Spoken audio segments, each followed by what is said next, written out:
Hello, ladies, gentlemen. Thank you for joining us today. My name's Jay, aka The Real Bottle Killer, for those of you who know me on Instagram. So I'm launching the Real Bottle Killer TV very soon with my co-host here, Michael Roche. But hot off the press, couldn't wait to do this one. We know there was an Ardbeg Committee release, Anamorphic, just came out. Couldn't wait to open a bottle. So down here in the kitchen today, just ready to dive into this and see what we think of the tasting notes. But before we do that, Michael, why don't you tell us, what are your thoughts on Ardbeg Committee releases? We see a lot of hype, but also a lot of negativity. Where do you stand on these? Yeah, straight out the pan into the fryer with this one. The thing with it's almost become cool now in the online whiskey community or the YouTube videos I see. It's almost like online whiskey bingo. In every video talking about Ardbeg, they're gonna slate the releases. They're gonna say Korvekin. Ugadal has gone down in quality in the last 5 years. We just recently had Heavy Vapors. We really liked it on the revisit to Heavy Vapors. Now, I think what the question is for a lot of people is, does £120 represent good value for Heavy Vapors, rather than is Heavy Vapors a really enjoyable dram? I think, right? that's definitely, yeah. Could I buy maybe 2 really good bottles for that £120? I think that's what makes people upset. But is it a good whiskey? Is it a good, a good Scotch? Hell yeah, I thought it was. I think that's fair. And I think as well, with the committee releases, a lot of people are into collecting. So there's that exclusivity piece, right, as well. Mm-hmm. And, we've done it before. I think it's getting easier to get hold of these bottles, but 10 o'clock, you're like by your laptop waiting for the email to come through. You get put in a queue. You're like, am I going to get one? Am I not? I think there's less of that nowadays. But I think also, the exclusivity, it's a committee release. There's a couple a year. You're expecting to pay a little bit more. But this is sorry to cut you off there, but this is still available online. So we're going to get this up on the Sunday evening. Yeah. It got released on Thursday, I believe. Was it Wednesday or Thursday? Thursday, right? Yeah. And so so if you we haven't tried it yet, but if it's a buy, then people can still get it, which is a rare thing. It used to there used to be a sellout within 30 minutes of Ardbeg special releases, right? So maybe there's a changing of the times in that in itself. Definitely. Well, I'm excited to get into it, and I say, on the Real Bottle Killer TV, we say, we don't kind of collect the bottles. We're here to drink them. Every bottle that that we're reviewing is from a private collection, so these are our own thoughts. As you can see, we've not tried it, but we're going to open it now, and we're going to see what we think. So while I just get the lid off, one thing I'll say while you do that is again, we've said this before. We're a sucker for nice bottles and nice labels, and I know it's all about what's on the inside, but it is fun. It is fun to have a great label, and this is probably the one of the best yet, right? I can think of the Galeo is a fantastic label. The Hypernova is a particularly great label. Great design, but this is really cool. I kind of love that 4D. It kind of reminds me of that game on the iPhone. It's kind of not coming to mind at the moment, but it's got little Petey on there, or Scotty. Is it Scotty or Petey? What do they call the dog at Ardbeg? Scotty. Scotty, yeah, I think it was Scotty. I'm a sucker for anything with Scotty's face on. So, a little bit about the whiskey. As a lot of people will know, the releases, they tend to come with some kind of, people might call it a gimmick. Ardbeg would call it experimentation. So what they've done with the Anamorphic here is they've taken the cask heads off, and they've scored them and charred them before then maturing the spirit, the Ardbeg spirit, in the cask. Now, what they claim that does is that the deep kind of scoring, the charring, exposes more of the wood. The cask heads are a little bit thicker than the rest of the cask, so it's imparting more flavour into the spirit. And straight away, you can see the colour here. Now, aside from, and these are what Ardbeg are calling mocha casks. I think it's just a phrase that they've coined. But aside from actually, the information that they've given us about the scoring and the scorching process, the toasting of the cask heads, I don't know too much about what types of casks are in this. Now, I know that Ardbeg use a lot of bourbon casks, first fill bourbon, second fill bourbon. That's kind of what I was expecting. Now, I heard there was some sherry casks in this used. wouldn't be surprised by the colour, but certainly I was expecting a lighter whiskey, more akin to the Heavy Vapors was very light, wasn't it? Yeah, I wouldn't necessarily, apart from Ugadal, associate this color with Ardbeg. Usually, it's very pale, right? Yeah, definitely. It's very straw-like. So this is a darker Ardbeg, possibly some sherry casks in the mix. We'll see if we can pick out any of those types of notes. Possibly also from that char coming in off the barrel, off the top of the barrel head. This whiskey, it's bottled at 48.2% as well. So quite a nice ABV. No age statements. And yeah, so the concept of the anamorphic that they're telling us is that it's these 4 dimensions of flavour. So we're expecting to have a sweet whiskey, a smoky whiskey, as you're always going to get with Ardbeg, spicy and herbal as well. So that's what they're for real. This sounds a vibe. We're going to discover in this whiskey. What does anamorphic mean? Do you know? I should have came prepared in my definition. Aside from maybe like something to do with multi-dimensional, but aside from the information on the bottle, why they've chosen anamorphic, that one remains a mystery or an enigma. It's a nice nose. You kind of got the classic. Why I'd say that some more of the classic sherry notes on the nose. I do. I do pick up kind of some sherry spices, bacon spices. Definitely like the Christmassy spices. Sweetness as well, though. Definitely like feeling that toasted oak, that vanilla, and perhaps some of the spicy kind of notes that you would associate with like a rye whiskey. I've never really tried a rye whiskey to relate to that, but that's interesting.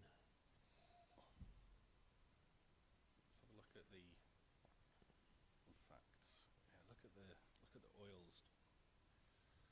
Don't know if you can see that on the camera, but so one thing with Ardbeg has always been is like you've always get a nice oil, don't you? Nice and oily on there, but it's.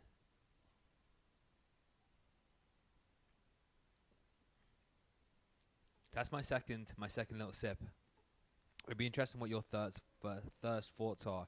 If you're going to compare it to another Ardbeg, what does it make you think of? Because it definitely reminds me of Ardbeg. But there's a certain one that it reminds me of.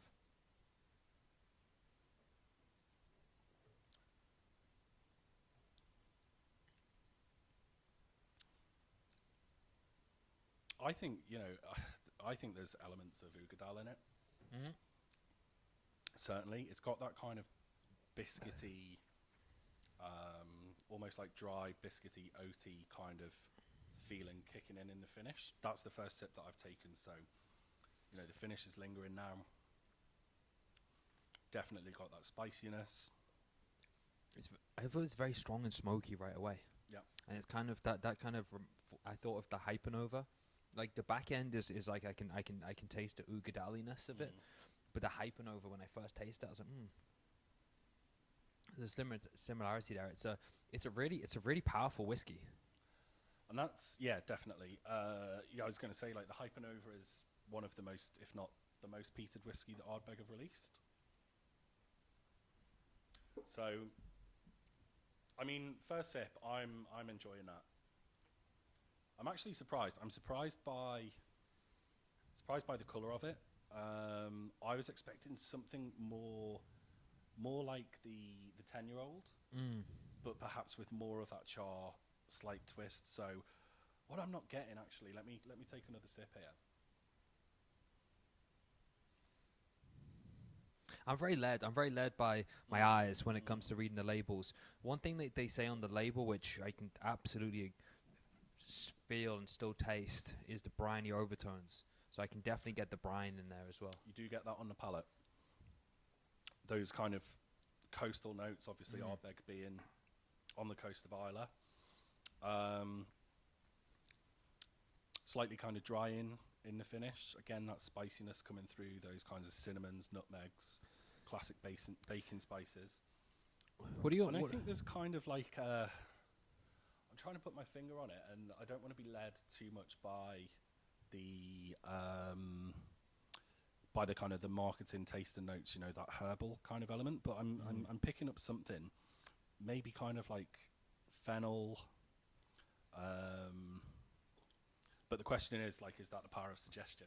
Is it something that I'm searching for? I'm a sucker for the power of suggestion. Is it actually there? Yeah, my palate is quite immature in that way, so I like the suggestion so I can get some sort of notes available to me.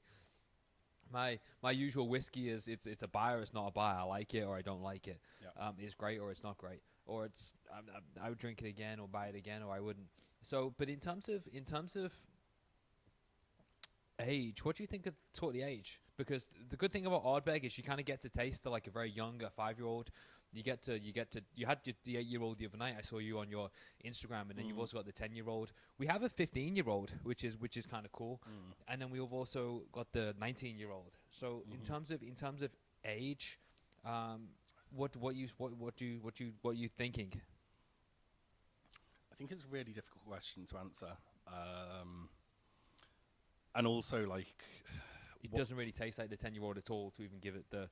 It doesn't taste like the 10-year-old, but I'd say it's way beyond like wee beastie. It doesn't have It doesn't have any harshness, but with it being a no age statement and the nature of these things, you know, like how many committee releases are Ardbeg putting out per year? Like 2 at least.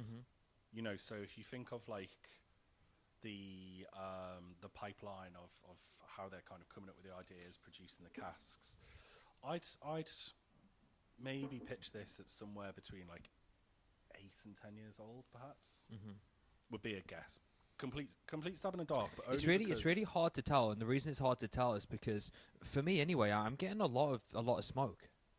Lots of smoke. A lot of smoke, and so it really like if you like the Hypernova, if you like the Supernova, if you like the Octomores, it's it's really kind of up that street, isn't it? It's actually, you know, the smokiness is beautiful. I think that we drink a lot of peated whiskey, right?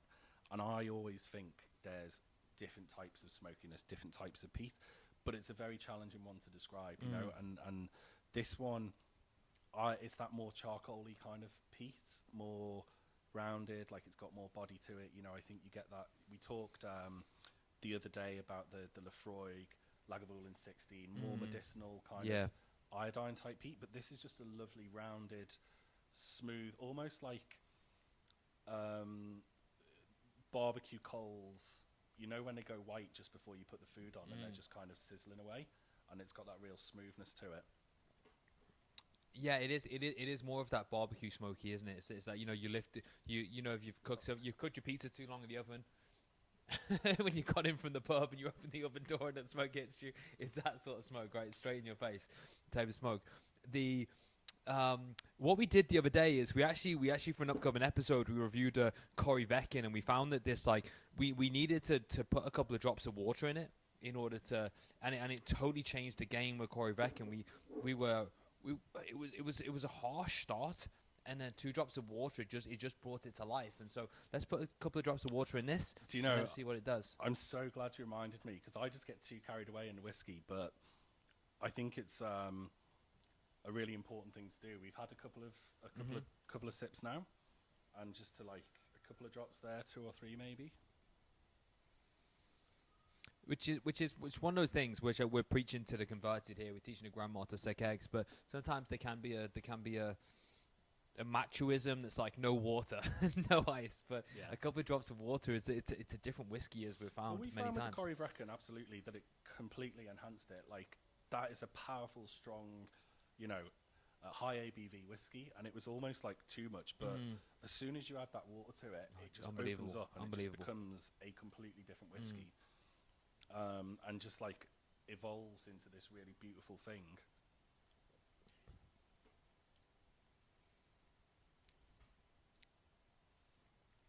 How's that water? It doesn't feel like it's done that much to it, to be honest. Maybe a little bit more, a few more drops. You have to tell me on your side.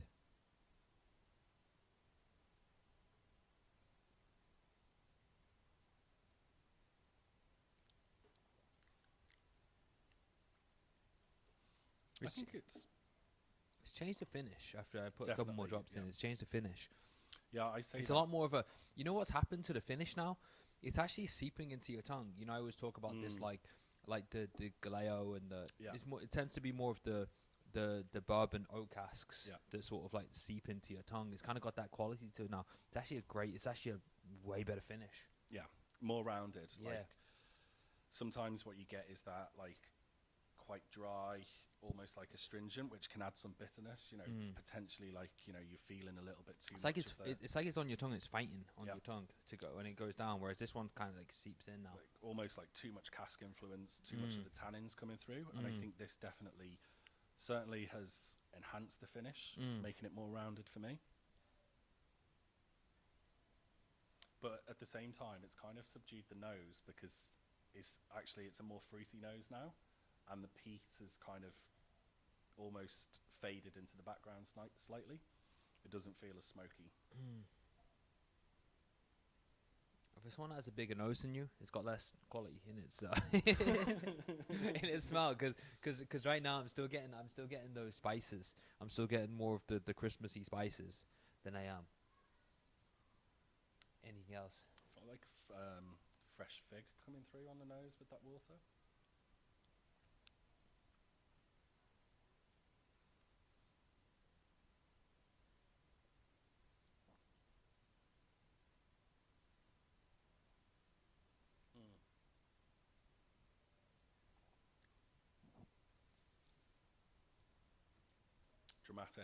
Dramatic pause. expecting big things, but yeah, it's difficult to say. Like, I'm not feeling that it's elevated as much as the Corrie Vrecken was when we added the water to it.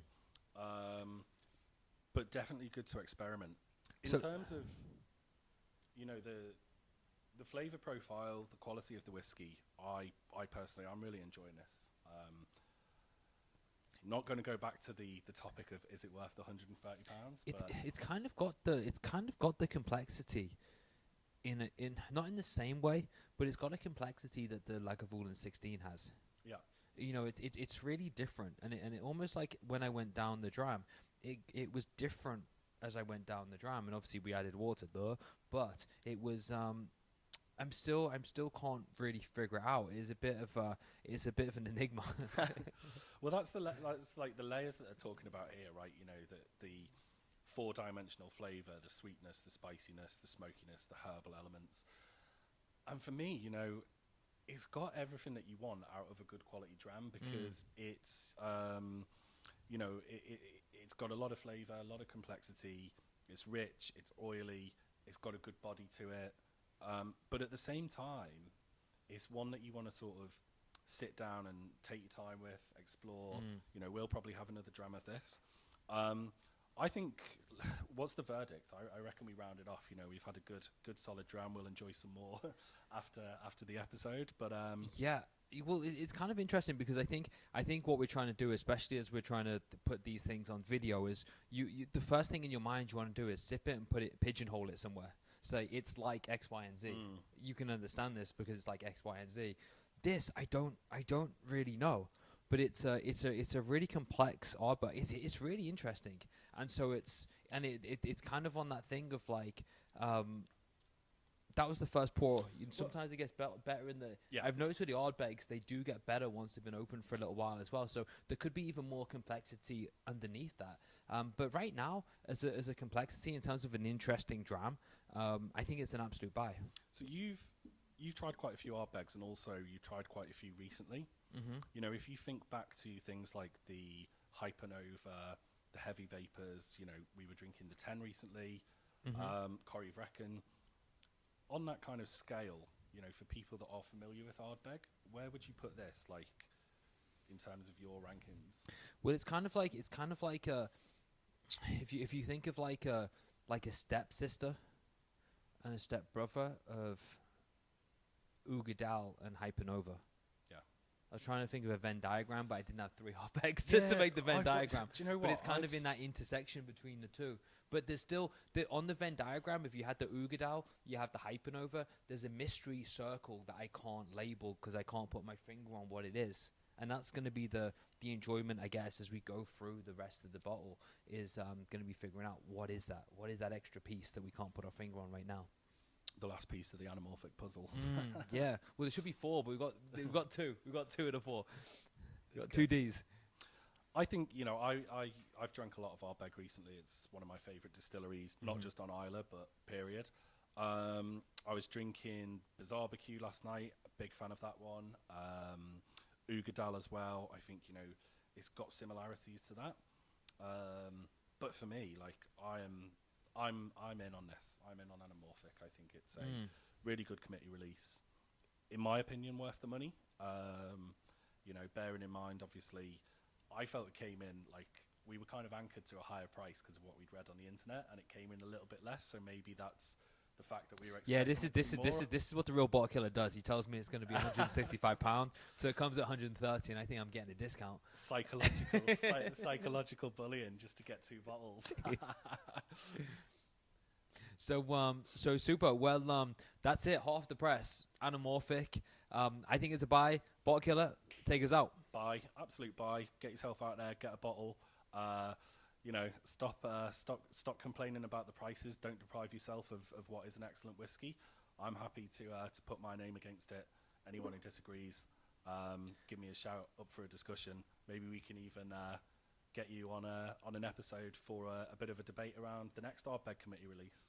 And if you found this in any way interesting, helpful, Probably charming, hilariously funny, like and subscribe, because this is going to be a channel that we're going to put up. We've actually recorded 6 episodes so far. We've got a whole set. We've got a way better production. We're just in the kitchen because we thought we were just going to get this out the box and give it a try while it's still available, still on sale. So it's a little bit rough and ready. We didn't know what we were going to get, but yeah, like and subscribe. And just know in about a month's time, there's probably going to be an episode a week, if not 2 episodes a week coming on this channel. Absolutely. Slanja.